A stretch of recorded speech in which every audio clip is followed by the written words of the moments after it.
Hello everyone, जय हिंद, वंदे मातरम।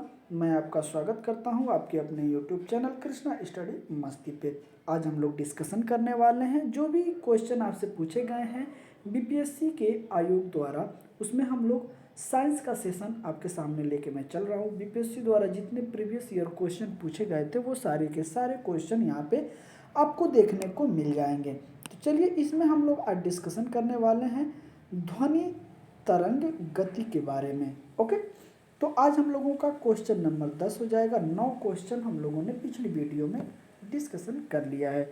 अगर उस वीडियो को अगर आपको देखना है तो आप जाके कृष्णा स्टडी मस्ती के यूट्यूब चैनल पे, वहाँ पे प्लेलिस्ट बना दी गई है और वहाँ से आप जाके विजिट कर सकते हैं एक एक वीडियो को। ओके, चैनल पे अगर पहली बार विजिट कर रहे हैं तो चैनल को सब्सक्राइब करते हुए बेल आइकन को प्रेस कर दीजिएगा, जिससे कि आपको अन्य जानकारियाँ भी समय समय से प्राप्त होती रहें। चलिए हम लोग स्टार्ट करते हैं। क्वेश्चन नंबर 10 जैसे इसमें दिया है, क्वेश्चन को आप बहुत ही ध्यान से पढ़िएगा। The sonar technique is use of determine. Okay, क्या है? Determine. The sonar technique is use to determine. सोनार तकनीकी का प्रयोग होता है, किसमें होता है हमें बताना है। ओके, चलिए ऑप्शन देख लेते हैं और हम लोग देखते हैं। ये देखिएगा, अगर हम बात करें तो ये बीपीएससी टीआरई 3 1 से 5 जो कि री एग्ज़ाम हुआ था 20/7/2024 को, उसमें यह क्वेश्चन आपसे पूछा गया था। तो बड़े ही ध्यान से देखिएगा। To locate under water hills, B कह रहा है कि टू लोकेट आइसबर्ग, सी कह रहा है कि द डेप्थ ऑफ द सी, और डी कह रहा है कि more than one of the एवब, और ई कह रहा है कि नन ऑफ द एवब। अगर हम बात करते हैं तो इसका राइट ऑप्शन हो जाएगा option number E, none of the above. Okay, इसमें से कोई नहीं, इसमें से कोई नहीं। Option number E is the correct option हो जाएगा। सॉरी, माफ करिएगा, इसका आंसर हो जाएगा डी, उपयुक्त में से एक से अधिक। डी हो जाएगा, मोर than one of the above. Okay, उपयुक्त में से एक से अधिक हो जाएगा इसका आंसर, माफ करिएगा। देखिएगा, सोनार एक ऐसी तकनीकी है जिसमें ध्वनि संचरण का प्रयोग पानी की सतह पर किया जाता है या उसके नीचे की वस्तु का पता लगाने के लिए किया जाता है। सोनार प्रतिध्वनि के सिद्धांत पर आधारित है। किस पे? प्रतिध्वनि के सिद्धांत पर आधारित है। यह अल्ट्रासोनिक तरंगे उत्पन्न करता है। यह तरंगे समुद्र तल पर समुद्र में कहीं भी स्थित वस्तु तक पहुंचती है और परिवर्तित होकर डिटेक्ट द्वारा महसूस की जाती हैं। इस प्रकार सोनार तकनीकी का प्रयोग समुद्र की गहराई निर्धारित करने में, पानी के नीचे पहाड़ी, पनडुब्बी, घाटियों, हिमखंडों आदि का पता लगाने के लिए भी किया जाता है। ओके, चलिए देखिएगा, क्वेश्चन है हम लोगों का 11 की the hearing range of human ear is. Okay, मानव कान की श्रवण परास क्या होती है?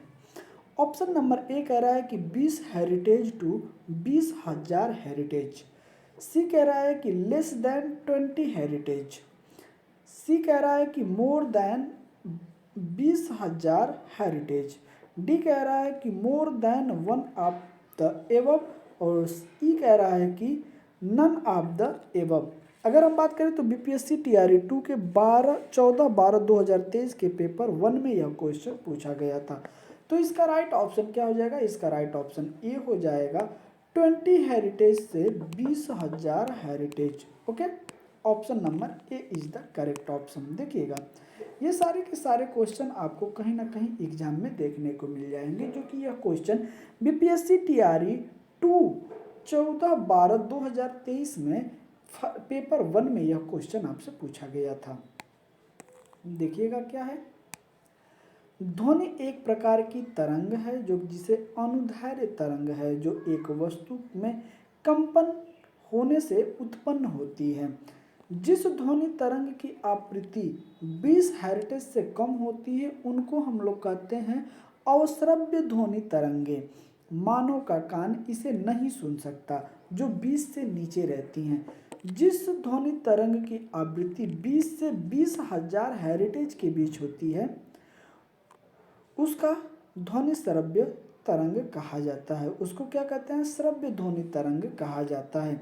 मानव का कान इन ध्वनियों को सुन सकता है। मानव का कान इन ध्वनियों के क्या करता है? सुन सकता है। अर्थात मानव का कान श्रवण प्रास होती है 20 से 20,000 हेरिटेज की आवृत्ति वाली ध्वनि तक।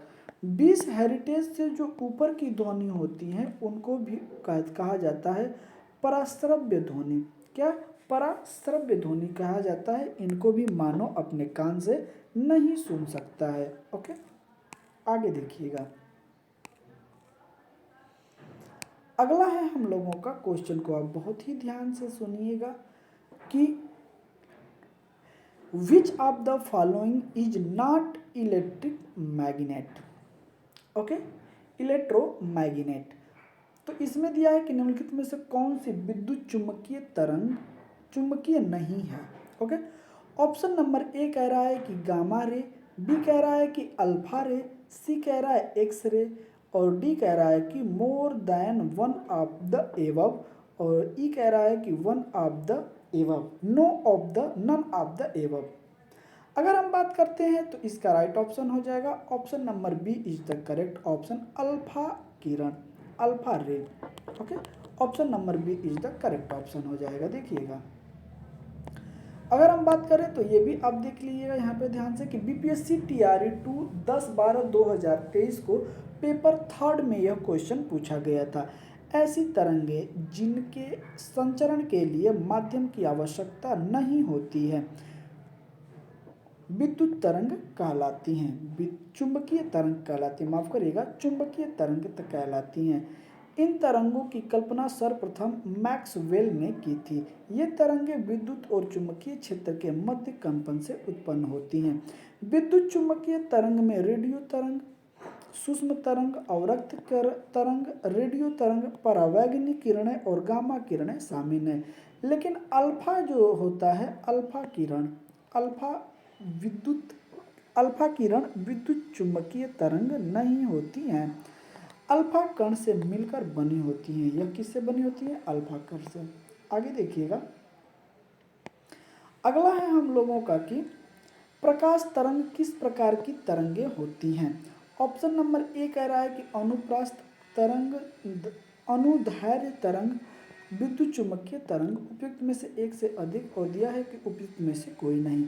अगर हम बात करते हैं तो यह BPSC teacher, school teacher 2023 paper second shift में पूछा गया था। सेकेंड पेपर में सेकेंड शिफ्ट में पूछा गया था। तो इसका राइट ऑप्शन हो जाएगा option number D is the correct option, उपयुक्त में से एक से अधिक।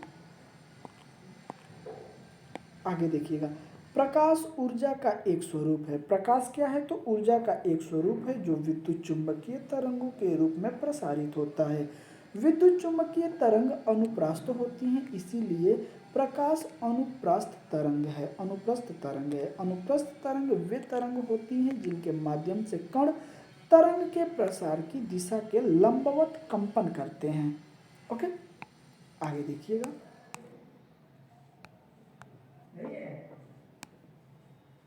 देखिएगा क्वेश्चन नंबर 14, निम्नलिखित में से किसके पास उच्च ऊर्जा स्तर पर छोटा तरंग दैर्घ्य है। ऑप्शन नंबर ए कह रहा है कि अवरक्त विकिरण, बी कह रहा है कि परावैंगनी विकिरण, सी कह रहा है कि दृश्यमान विकिरण और डी कह रहा है कि उपयुक्त में से एक से अधिक और ई कह रहा है कि उपयुक्त में से कोई नहीं। अगर हम बात करें तो बीपीएससी टीआरई स्कूल टीचर 2023 के सेकेंड एग्जाम और फर्स्ट शिफ्ट में यह क्वेश्चन आपसे पूछा गया था। इसका राइट ऑप्शन हो जाएगा परावैंगनी किरण। क्या हो जाएगा? परावैंगनी किरण। Option number B is the correct option हो जाएगा। देखिएगा, परावैंगनी विकिरण एक प्रकार का विद्युत चुंबकीय विकिरण है जिसमें दृश्य प्रकाश की तुलना में उच्च ऊर्जा स्तर और कम तरंग दैर्घ्य होता है। यह बिल्कुल चुंबकीय स्पेक्ट्रम पर एक्स-रे और दृश्य प्रकाश के बीच होती है। ओके, मुझे उम्मीद है कि सारे क्वेश्चन आपको मैं अच्छे तरीके से समझा पा रहा हूँ। अगला है हम लोगों का ऊष्मा एवं तापमान। ऊष्मा एवं तापमान, आगे देखिएगा।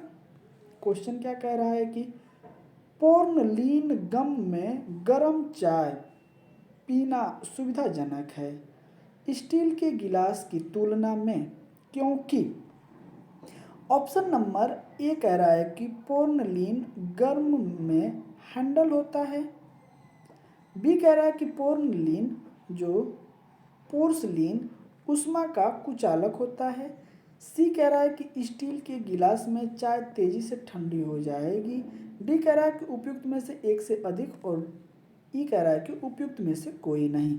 अगर हम बात करें तो बीपीएससी टीआरई 3 देखिएगा 1 से 5 एग्जाम 2024 में जो कैंसिल हुआ था उसमें यह क्वेश्चन पूछा गया था।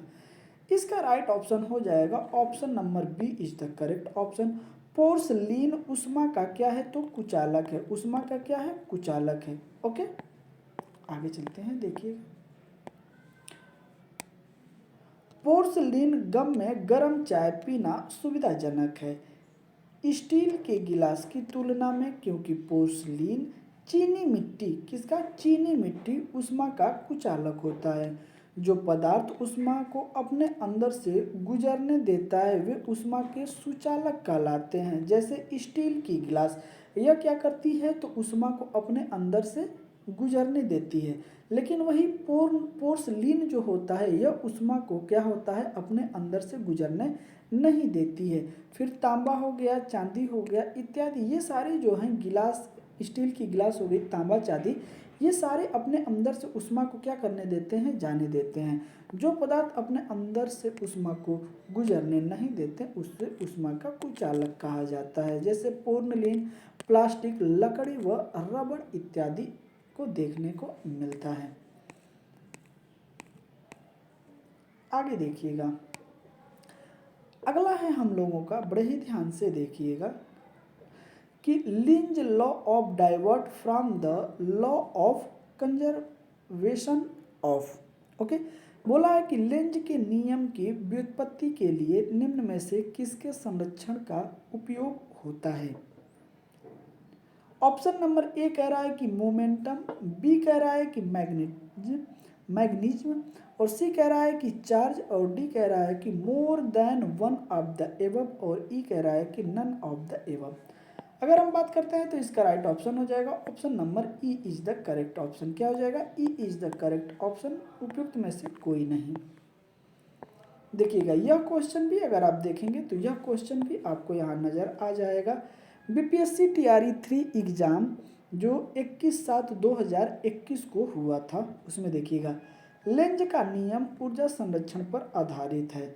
इसका तात्पर्य है कि गतिशील चुंबक द्वारा सामना किए जाने वाले प्रतिकूल बल के विरुद्ध कार्य करने में गति ऊर्जा अवशोषित होती है और इसमें ऊर्जा में बदल दिया जाता है, जिससे कारण सेनेलाइट में धारा प्रवाहित हो जाती है। ओके, चलिए देखिएगा क्वेश्चन बड़ा ही प्यारा है, इसे भी हम लोग ध्यान से देखेंगे और कंप्लीट करेंगे। ओके, दिया है कि the main reason of vegetable take longer to cook in boiling water at high altitude is. Okay, दिया है कि अधिक ऊंचाई पर उबलते हुए पानी में सब्जियां पकने में अधिक समय लेती हैं, क्योंकि इसका मुख्य कारण है हमें बताना है, तो हम लोग थोड़ा सा इसको देख लेते हैं। ऑप्शन नंबर ए कह रहा है कि water boiling is a high temperature of high altitude. Okay, ऊंचे स्थान पर पानी ज़्यादा तापमान पर उबलता है। बी कह रहा है हम लोगों का कि ऊंचाई बढ़ने पर उबलते हुए पानी का तापमान घट जाता है। सी कह रहा है कि ऊंचे स्थान पर हवा में ऑक्सीजन की कमी मात्रा घट जाती है। डी कह रहा है, सॉरी माफ़ करिएगा, डी कह रहा है हम लोगों का कि उपयुक्त में से एक से अधिक, और ई कह रहा है कि उपयुक्त में से कोई नहीं। अगर हम बात करें तो यह देखिएगा बीपीएससी टीआरई 2 14/12/2023 के पेपर 1 में यह क्वेश्चन पूछा गया था। और इसका राइट ऑप्शन क्या हो जाएगा, इसका राइट ऑप्शन हो जाएगा option number B is the correct option. क्या हो जाएगा, B is the correct option. The temperature of the boiling water decrease in increase altitude. Okay, ऊंचाई बढ़ने पर उबलते हुए पानी का तापक्रम क्या होता है, घट जाता है। चलिए देखिएगा, ऑन अ रेनी डे, एक बरसाती दिन। ऑप्शन नंबर ए कह रहा है कि शुष्क एवं आर्द्र बल्ब तापमापी समान भाप दर्शाते हैं, माप दर्शाते हैं। बी कह रहा है कि शुष्क बल्ब तापमापी आर्द्र बल्ब तापमापी की तुलना में कम भाप दर्शाते हैं। अब हम लोगों का है अगला सी कि शुष्क बल्ब तापमापी आर्द्र बल्ब तापमापी की तुलना में ज़्यादा भाप माप दर्शाते हैं। और डी कह रहा है कि उपयुक्त में से एक से अधिक, और ई कह रहा है कि उपयुक्त में से कोई नहीं। इसको बहुत ही ध्यान से देखिएगा। बीपीएससी टीआरई 2 10/12/2023 के पेपर 3 में यह क्वेश्चन पूछा गया था और इसका राइट ऑप्शन हो जाएगा ऑप्शन नंबर 3। ऑप्शन नंबर 3 मतलब सी हो जाएगा। ओके, तो क्या हो जाएगा, शुष्क बल्ब तापमापी आर्द्र बल्ब तापमापी की तुलना में ज़्यादा भाप दर्शाते हैं। ओके, चलिए बिल्कुल ध्यान से देखिएगा। शुष्क एवं आर्द्र बल्ब तापमापी का प्रयोग आमतौर पर परीक्षण प्रयोगशाला और कपड़ा मिल के सापेक्ष आर्द्र को भाप के लिए मापने के लिए किया जाता है। बरसाती दिन में शुष्क बल्ब तापमापी आर्द्र बल्ब तापमापी की तुलना में ज़्यादा भाप को क्या करता है, दर्शाता है। ओके, आगे देखिएगा 19 नंबर क्वेश्चन बड़ा ही प्यारा है और थोड़ा सा बड़ा भी है, इसलिए हम लोग स्टार्ट करते हैं। देखिएगा,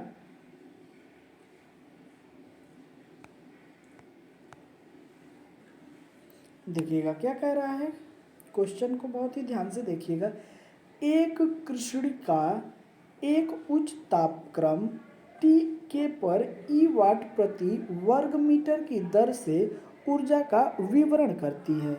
जब T/3 के तापक्रम कर दिया जाए तो विकृत ऊर्जा प्रति वाट प्रति वर्ग मीटर में होगी, कितना होगी। ऑप्शन नंबर ए कह रहा है कि E/16, बी कह रहा है E/27, सी कह रहा है कि E/81, डी कह रहा है कि उपयुक्त में से एक से अधिक, और ई कह रहा है कि उपयुक्त में से कोई नहीं। और यह क्वेश्चन अगर हम बात करेंगे तो बीपीएससी टीआरई 2 8/12/2023 को यह एग्ज़ाम पूछा गया था पेपर में। इसका राइट ऑप्शन हो जाएगा option number A is the correct option. E बराबर E/16 क्या हो जाएगा, E/16। देखिएगा, एक कृष्णिका एक उच्च तापक्रम T के पर ई वाट प्रति वर्ग मीटर की दर से ऊर्जा का वितरण करती है। ओके, विकिरण करती है।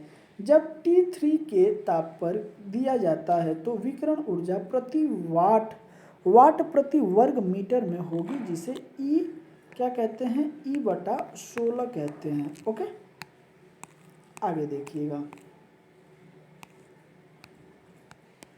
देखिएगा क्वेश्चन नंबर 20। एक हिमानी का आधार पिघलता है पर उसका शीर्ष नहीं, क्योंकि हमें बताना है। ऑप्शन नंबर ए कह रहा है कि ग्लेशियर का आधार गर्म परिस्थितियों में रहता है। बी कह रहा है कि हिमानी का आधार पर बर्फ में अशुद्धियां उपस्थित होती हैं। आगे चलते हैं, आगे देखिएगा। आगे बोला है कि आधार पर दाब अधिक होने से गलनांक में कमी होती है।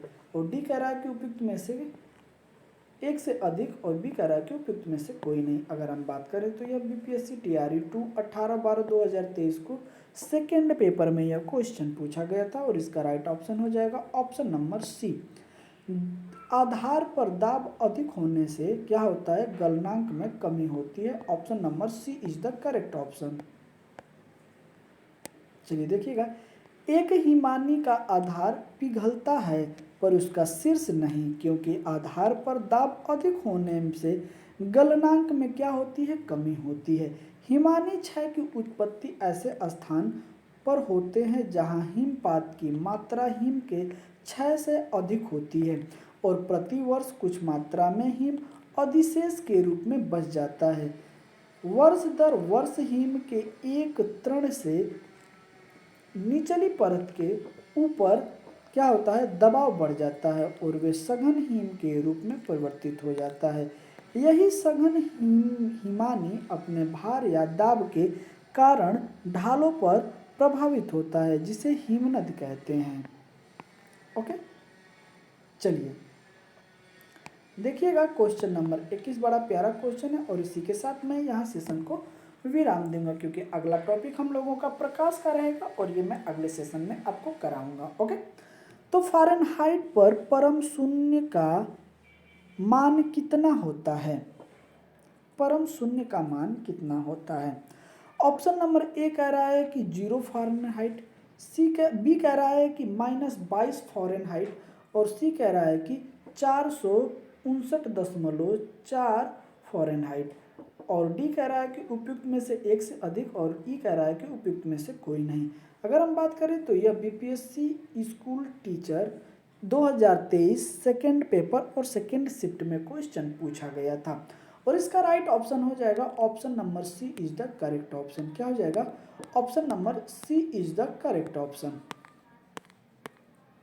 देखिएगा, फ़ारेनहाइट पैमाने पर परम शून्य का तापमान होता है -459.4 फ़ारेनहाइट होता है। फ़ारेनहाइट तापक्रम एक तापक्रम है जो 32 फ़ारेनहाइट पर जल के हिमांक और 212 फ़ारेनहाइट पर जल के क्वथनांक पर आधारित होता है।